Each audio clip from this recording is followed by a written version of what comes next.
Welcome to the Mundaria Legends podcast. I am your host and narrator, Michael Stone. Today we begin our first season, and I cannot tell you how honored I am to have you join us. Though we have only just begun as a very small studio, we have had people across the world listen to our first teaser episode a few weeks ago, including the UK, Mexico, and even Argentina, and the reception has been outstanding to see. As promised, this show's stories are about your ideas, as we feature high fantasy characters some of you have suggested to us at mundarialegends.com. Remember, if you enjoy what we're doing, there's 3 easy things you can do to help support the show. First, you can leave your rating and review on the podcast platform you're using. Second, you can support us directly by subscribing to our Patreon page and becoming a patron, where you can earn awesome members-only benefits, like merch from the show, a higher chance to have your character ideas featured in one of our episodes, and even exclusive special episodes. Last, but perhaps the most important way to support us, is to tell others you know about the show. Now, I am excited to bring to you our story, featuring a character called Xeru, created by Justin from Austintown, Ohio. And without further ado, we bring you Episode 3, A Healer's Touch. Loella thought she saw a handsome, if timid, red and blue-finned merman looking at her when she woke. Regret filled her, but then quickly was followed by the promise of relief. She could say those words now. She could lift her burden. She could fix it all. But as her vision cleared, the ghostly image of Prince Chiral melted away into the sharper, clearer sight of a bald, elderly elf looking at her from above. "Don't rush yourself, Senator. You had us worried there for a moment," he calmly muttered. Loella was not in any mood to disagree. She was lying in a shallow waterbed that had been shaped into the sand around her, filled with soft seaweed that was serving as her mattress. From the looks of the navy blue fabric above her, she was in a medical tent again, though, obviously, the one used for the merfolk by the shoreline. Memory came rushing back to Loella, and, though she didn't have the stamina to bolt out of her watery bath, she heard and felt a popping in her neck as she sharply looked back and forth and called out weakly, "Zradka? The duel. Is she—" The elf looked up for a moment, as if considering what to say. Returning his attention to his patient, he smiled warmly. "Though it has only been an hour since your encounter with her, and though I haven't received a full report from His Majesty or any of his officers on the matter, the camp is abuzz with word that you may have well just won the war." Loella didn't know what to feel. She thought she should have felt some kind of relief or vindication. Perhaps she was too exhausted, or perhaps it was something else. Was she not supposed to feel something? The elf saw the disquiet on her face. "Troubled? I believe I have patched you up quite nicely. You seem to have done a passable job pulling the shards out of your shoulder, but thank goodness you didn't get the fool idea to pull the metal in your abdomen out. I would have found it particularly annoying to mend all that viscera through the rest of the night." So, the elf was a healer. Of course, that made sense. Yes. Loella's head throbbed, not with the adrenaline she had experienced during the duel, but with trouble. No, I thank you, healer. My body seems to be on the mend." The elf's crystal blue eyes twinkled with a kind of serene grace only his kind could manage. "I should say so. You'll want to stay the night here under observation, however. I want to ensure that we have cleared your circulatory system of any other potential metashards before I give you a clean bill of health." "Thank you," Loella started, before she saw the elf's name stitched on his white vest. "Xeru?" The elf nodded.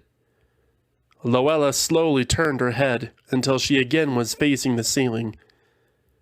I killed her, then? Is it all truly over? As I said, we haven't yet heard on Zradka's latest status. You did seem to puncture her torso, however, and there was plenty of her blood on the sand as her honor guard pulled her body out of the water. Though I was some distance away, it seemed you had succeeded in nearly severing one of her wings. Certainly a triumph to be proud of, as I understand.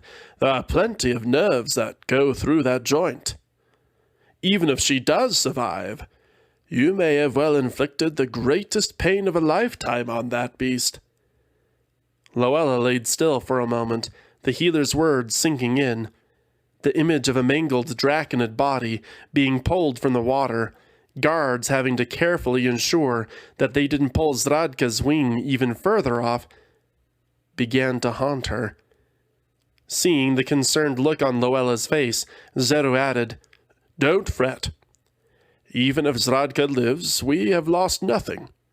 You live, and the war is not lost. If you were successful, however, and she is dead, then you will likely be regarded as the single greatest hero of your people. Either way, you have accomplished more in one day than I believe your entire Senate does in a year, the elf slyly added. Loella was about to ask more, where the king was, for one. She had questions for him, so many that she didn't know where to start, but Xeru shook his head, silencing her as he whispered, Be at peace, Loella Lael of the Maeli. In all my assignments to the different nations of Mundaria, I have never heard of a braver young woman than yourself. Rest now. Your body had to expend quite a bit of energy for that healing. We'll get you some food, but please, for now, just rest, and let your questions wait for the dawn. Let the you of tomorrow deal with whatever comes. Based on what I and the rest of us saw you do out there today at the bay, I can definitely say you are more than capable of handling most anything that comes your way. But as the healer left her side, even those words of praise couldn't fully silence the discord bubbling beneath Loella's mind. Dreor's Isle. That's the place that Zradka had mentioned. What had happened there? Why did Zradka say the king would know something about it? What had Aglam done? And Chiral? Why hadn't he come? Or couldn't he? And if Loella truly was such a hero, why did she feel like such a monster? Humans, merfolk, draconids. For Xeru, they were perfectly useless rubbish. One of the greatest mysteries Xeru had yet to discover was why any people who couldn't even live past 100 years, let alone 1,000, could care enough about their meaningless lives to struggle so hard to try to extend them by a few forgettable decades. This merfolk senator, for instance, what a waste of talent. Such a cunning adversary on the battlefield for her enemies, and yet she had to squander her energies trying to undo everything Xeru had worked so hard to orchestrate. So, while the balding elderly elf walked the familiar underground path to his destination, he bore the barest of grimaces, typical of his aloof elvish sentimentality, illuminated only by the single torch in his hand. This ritual combat nonsense certainly had been an annoyance, but the damage was far from irreparable. Xeru came to a simple, unremarkable metal door. Knocking on it in 2 pairs of staccato knocks, he waited patiently for his contact to arrive. Given that there had been no widespread combat today, he'd predicted that today's wait would be shorter than it had been in the past. Surely enough, only a minute later, the door opened to another white-robed healer, a young human male in remarkably well-kept condition, with only a slight tinge of gray to his dark black hair that indicated the stress of his profession, and a slight swelling in his hands that indicated a lack of proper hydration. "You need to be drinking more water, Athron," Xeru lightly chided as he walked through the entryway, extinguishing his torch in the sandy grit of the cave floor and leaving it on the ground there. "That's all you have to say to me after the disaster of today?" Athron replied, following Xeru as they walked past the door. Athron closed and locked it shut, enclosing the pair alone in a well-kept apothecary. Vials and books were strewn about a pair of tables, torchlight flickering among the stone brick walls. The door Athron had closed could just have easily been mistaken as a supply closet. Xeru ignored the criticism. "Where is she?" he inquired, pulling up his white hood so as to hide his distinctive profile. Athron gestured towards a door on the left side of the apothecary, leading out into a hall. "She's in the priority care room, 2 floors up." "Deaths, I take you, I had thought that she was important." Xeru didn't bother to look back to Athron, knowing the way as he went out the door towards the hallway's set of spiral stairs. The halls here were quite large, spacious enough for a full carriage to ride through if needed. Xeru started up the spiral steps, having to reach his legs up a little higher than he was accustomed to in most other places.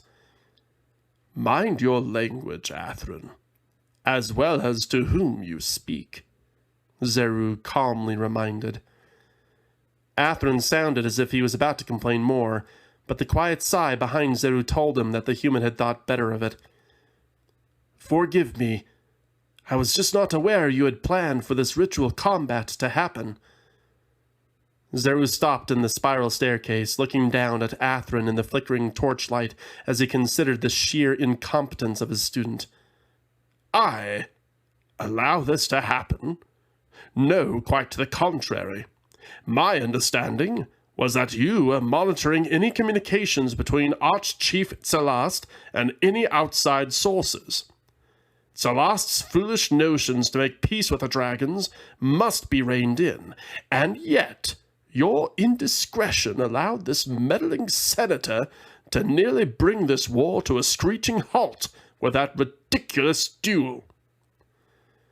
Sweat began to bead up on Athron's brow, and likely not just due to the heat Xeru had felt ever since he walked through that door in the apothecary. "There was no mention of anything like this in any of the Archchief's messages or official briefings until this morning. I had no opportunity to send you any word." Xeru turned, his slender grimace still playing on his lips. Walking up the stairs once more, he asked, "I saw the damage myself at the bay. What progress have you made with her condition? Is it just her wing, or is there something else?" Athron hurriedly explained. "Yes, there is. The spear caught a ligament that is also attached to her second heart. So not only did Zradka lose a massive amount of blood, but her blood pressure throughout her body has been erratic as the other heart has had to try to compensate. We have managed to help her replenish her own blood with our god shards, but our attempts to repair the cardiac tissue from the ligament tearing when the spear went through her wing has not induced any positive response. Without help, I estimate that she could die in probably 6 hours, I expect," Xeru predicted. "There are a few reasons as to why the second heart could be proving difficult for you. Let's take a look." Xeru and Athron came into a large room with 4 different draconids lying on their backs on top of stone slabs. They came to the treatment area in the far right-hand corner of the room, where their scarlet-scaled patient lay. Zradka's right wing was sprawled out on a metal table that had been scooted up against the side of the stone slab, creating an elbow-shaped resting place for the warrior. 2 other white-robed healers were in the room, laying their hands on Zradka's shoulders, the palm-like healing glyphs on the back of their right hands glowing faintly with the white light. Xeru and Athron came up on either side of the large stone slab on which their patient lay, as Xeru looked at the 2 other healers and dismissed them with but a wave of his hand. Recognizing Xeru, the other 2 healers withdrew from their work, leaving them alone with the 4 unconscious draconids. After donning long, white leather gloves, Xeru reached his hand out to the wound on Zradka's right shoulder, careful to not touch it. His god shard reached into the draconid's torso and wing, and as he closed his eyes and focused, it was as if his hands could feel through the muscles, tendons, and tissues. Loella, Loella, it seems I did underestimate you, Xeru muttered. Athron looked toward Xeru, scrutinizing. Sir? That so-called pacifist seemed to have coated her spear with a particularly nasty blend of blowfish and sea urchin toxins. Once it entered her bloodstream, it simply waited until detecting myocardial tissue, then attacked. It has activated uncontrolled tissue growth in the upper right ventricle of her heart. Very impressive. Athron's mouth was agape. No wonder our healers couldn't do anything. Our efforts to heal may likely have only accelerated the condition. How could the senator have learned of such alchemy? Xeru shook his head. Loella is many things, but a healer isn't one of them. No, she very likely spent a tidy sum of gold for a poison she thought would resist a healer's touch. Xeru gave a subtle, wry smile. There is no conventional treatment for this malady. Athron's face whitened. Then, we have been undone. Everything is lost. I said there's no conventional treatment for this malady, Athron. Fortunately, we are in the business of unconventional methods to secure our goals. What we need in Zradka right now is a second heart that has no cancerous tissues. Xeru turned to another draconid in the room. This second draconid was covered in a black shroud, and, unlike his other compatriots, completely still with rigor mortis. How fortunate that the 2 healers Xeru had just dismissed had not yet had the chance to dispose of this specimen yet. Athron exclaimed, You don't think to do that here, do you? We have no idea what effect it could have on a living subject. Xeru let a knife drop from his sleeve into his waiting right hand. Nonsense. This is but a simple extension of the principle we have already established in previous trials. Besides, it isn't as if this fellow here is going to be using his second heart any time soon. And with that, Xeru went to work. He sliced open a new wound on the already battle-scarred frame of the deceased draconid, reached in, and with a strength unique to his race, ripped out the dead draconid's heart from its attachments. As he held it, he willed the heart to do something it shouldn't, didn't want to do, but could do anyway. And so slowly, incredibly, it began to beat. Xeru turned to face Athron, the same distant, barest of smiles on his face. He tossed the knife he used to a visibly shaken Athron. You saw me do it. Now, get to work on extracting Zradkas. We don't have much time. The following morning, Xeru rose in his own bed, back in the very rudimentary comforts of the Maeli camp. Conch shells had begun blowing. Likely they were the cause of Xeru's awakening. That meant all soldiers had to be on alert and report to their posts. An atmosphere of dread filled the air. Excellent, thought Xeru. He calmly prepared himself some tea, a unique blend of his own making, to keep the mind alert and the body up, when all the mind wanted to do was slumber and his body collapse. After he dressed himself into his healer's robes and allowed himself a sip of his morning tea, he glanced at the nearby cliff face. He had taken a practical interest in that vertical stretch of rock during his time in the Maeli camp. The seawater had a tendency to discolor whichever part of the stony black wall it could reach. As the tide ebbed and flowed, more or less of the bleached rock would be visible. At present, however, little to none of the whitened portion of the cliff could be seen. Xeru again laid a light smile on his lips. His most valuable agent would soon be here. He left his comfortably large white tent, walking in his sandals out onto the volcanic sand. It was an overcast sky, and so the sun did not beat down as hard on Xeru's head as he walked along his familiar path towards the cave. Mundaria itself seemed to be giving its good graces to the healer. And why shouldn't it? Xeru thought. A human runner came up to Xeru, panic-stricken. "Chief Healer Xeru! We are under attack! The Draconids have broken their oath, and we are taking heavy casualties!" Xeru played a mournful expression on his face. "I heard the shells. Do not worry. I have trained my staff for surprise attacks such as these. You'll find that they are already preparing triage." The runner nodded, a small twinge of relief lightening the wrinkles on his forehead. He made as if to run back to the king's war tent, but then Xeru called after him. "Oh, and please, do remind the king that his credit is good with me. I'll even give him 2% off for all our services today, seeing that he's been caught off guard by this dreadful Draconid treachery."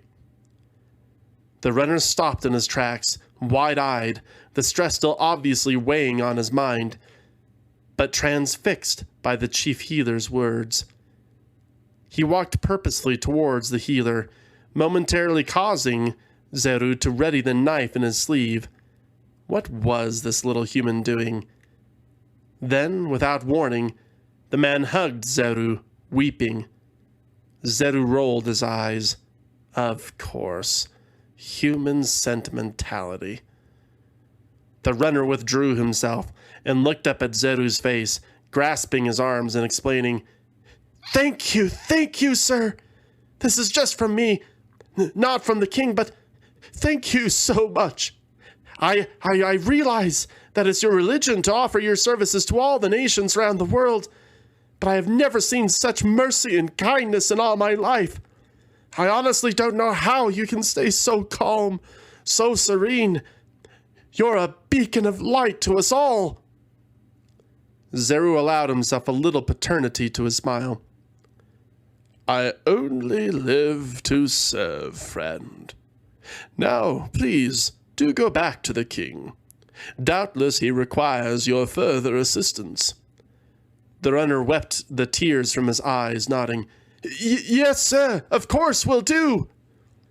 And, the man's courage renewed, he sped off, back straight in speed undaunted, as he went up the sandy, rocky hill towards the king's war tent to report the good news. A few moments later, Xeru had arrived at the first of the humans' medical tents, ensuring that his staff were doing their jobs. As he passed by Tyrial, another elf about a millennium younger than he, Xeru mentioned, "Let's up the death rate slightly today. See if we can manage around 50 more deaths, if possible." Tyrial nodded simply, acknowledging the request. As Xeru left him, Tyrial began making his rounds to the other healers entrusted with such assignments. As Xeru once again glanced around the tent, standing in front of a pile of large volcanic boulders, he saw that they were nearly all ready to capacity with their beds. An excellent start to the day. Also a perfect opportunity to conduct his other business undetected. Xeru turned and made as if he were going to check on the neighboring medical tent, passing behind one of the larger boulders as he did so. Instead of proceeding straight on, however, he again, as he had done so last night, turned right, following a rather uncomfortable yet short path through a number of other boulders. Soon enough he found the thorn bush he had been looking for, brushed it aside, receiving several cuts but easily healing them with his god shard before even a drop of blood was lost. Behind the large, thick bush was an entrance to the tunnels. Quickly finding the torch he had left there last night after he had returned from Stradtrix, he lit it with his own flint and steel and descended into the hidden cave. Last night he had taken a left to meet with Athrin and Stradtrix, but today instead took an immediate right. Within less than a minute of walking, he had come to the underground thermal lake. His torch wasn't bright enough to illuminate the entire room, but that was not a major concern. The dragon, sitting in the boiling water, was easy enough to see. Xeru's modest light was bright enough to show the metallic sheen of the monster's scales, jagged and brutal. Though in this setting it was somewhat difficult to pick out the color, Xeru could still see tints of blue. As the beast brought its head forward to Xeru, the reflective orange eyes soon were joined by a wickedly long and thick snout, a scale-plated brow, and a set of thick, curved teeth. Xeru bowed graciously. "It is a pleasure to see you again, Messiax." The beast gave its own small nod. In a deep, resonant voice, it returned the elf's welcome. "Likewise, Xeru, though I would like to stay and chat. I have been rather looking forward to my feast today." Xeru bent himself back up and again explained patiently. "It is important that you do not deviate from the rules. You must come here first. I'd hate for you to fly into combat without potentially critical intelligence." One of the beast's heavy brows lifted into the air. "And yet hardly little has changed since we made this arrangement, elf." Xeru smiled. "There have been some developments in the war situation that may provide some temptations to you that I need you to be aware of. I have some addendums to our contract that I'd like to propose as a result." A huff of smoke blew through the dragon's nostrils. "How tiresome." Messiax drew back her head and began to stretch her wings. "What are these addendums you propose?" "First, are you aware of one draconid named Zradka, sister of the Archchief?" The dragon didn't react, except to yawn as it continued to stretch out its wings, lightly popping her joints in a graceful, undulating motion. Her head turned towards the right as she stretched out her neck. "Yes, a scarlet scale, if I remember. Favors chain whips on the battlefield. Annoying, those.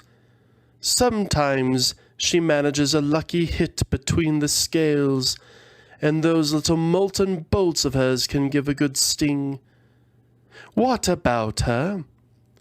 Xeru took a seat, a chair having been left in the cavern for this express purpose. "She needs to live. I've recently performed something of an experiment on her, and I am most curious to see the results." Messiax sighed, turning her head now to the left with a low, satisfied grumbling as she continued her morning stretch. "There are enough other meals for me to take, I suppose. Anything else?" Xeru considered for a moment. "There are new arrivals in the Maeli war camp. Under no circumstances are you to engage them. You'll recognize them easily enough. It's an international delegation of observers for the war. They are well armed, but they are not going to participate in any of the fighting today. I don't want any other nations brought into the fight because of any casualties in that group. Not in the moment, anyway.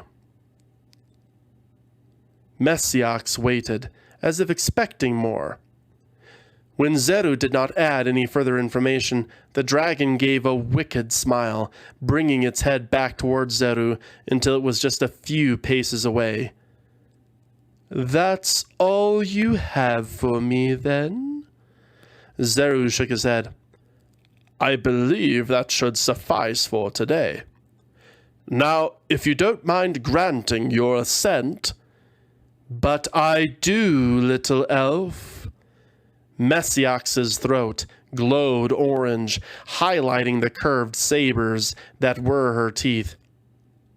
"You've left out the best part about all that's happened." Xeru kept as opaque an expression as possible, not daring to utter a single word. Triumph filled Messiax's eyes. "They're no ordinary delegates, Xeru. You speak of the Order of the Blade." No coy smile, no smug arrogance from Xeru, only a blank slate. Messiax grinned widely. "I saw their tents from afar as I made my approach to this disgusting little island. My eyes may not always be very sharp, but on a spring-tide day—" Messiax gave a mirthless laugh. "Ah, yes, the Banishing Blade, the greatest paradox made manifest, the slayer of gods, the killer of the dread king. A treasure of treasures. And you attempt to hide it from a dragon, a potentially dangerous mistake to make, Xeru." Xeru finally spoke, tersely and directly. "You will not engage the Blade Hand, dragon. She may not be able to fully control her powers, but that only makes her all the more dangerous, even to one such as you, Messiax." The dragon sat back, considering. "Why, because of this ailment you have kept promising me you will ready?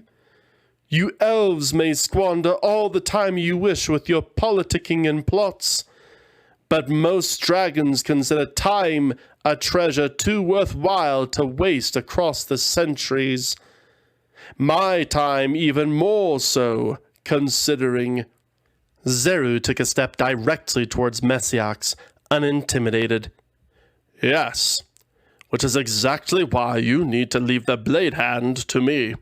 A dragon that suffers a slumbering sickness such as yours, for weeks at a time, is especially vulnerable. Fail to strike down the Blade Hand quickly, and she won't have to wait long to take advantage of your condition. This is why we only have you attack with this second spring tide in the month, Messiax. You are at your peak now. Even the following day, your alertness begins to drop, however, and your reaction times suffer. Perhaps not critical weaknesses for common soldiers, but for the Blade Hand—" Messiax snarled, the short flash of anger igniting a flame in her throat. "Very well, very well, very well. I'll spare the interlopers." Messiax sat up and began wading her way to the far end of the lake. As she did so, she turned her head slightly behind her, considering the elf. "You still won't let me attack the Maeli either, I suppose? And that abomination, Tsalast, the draconid who seeks peace with my kind, I am not to have her yet either?" Xeru shook his head, silently dismissing the dragon's request. Messiak snapped her jaw in contempt. I had the impression that I was supposed to be making your little war as costly as possible to these people. Or has the bloodlust I remember from you run dry, I wonder? Messiak taunted. A coldness fell over Xeru, his eyes hardening, the twinkle of his serenity swallowed by a dark void. What I intend for Mundaria is far more than simple vengeance, Messiaks. These blind creatures who are only aware enough to consider their own small lust for one more day of the vain struggle for breath will need to lose more than their lives before they learn the true price of real peace. Messiaks paused, giving Xeru an appraising look. A pretty speech, Xeru. I look forward to seeing your actions live up to your threats, however.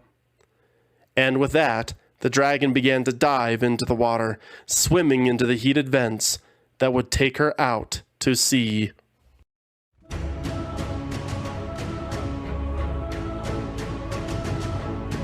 Thank you so much for listening. Remember to like, subscribe, and leave a rating for us to let us know what you liked in this episode. You can also support us on patreon.com. Just look for Mundaria Legends or use the link in the description. And remember, one of the simplest, easiest ways you can support us is simply by letting a friend know about the show. Thank you again so much for listening, especially as we just get started. Stay safe and remember, you can't see the hero if you don't know the monster.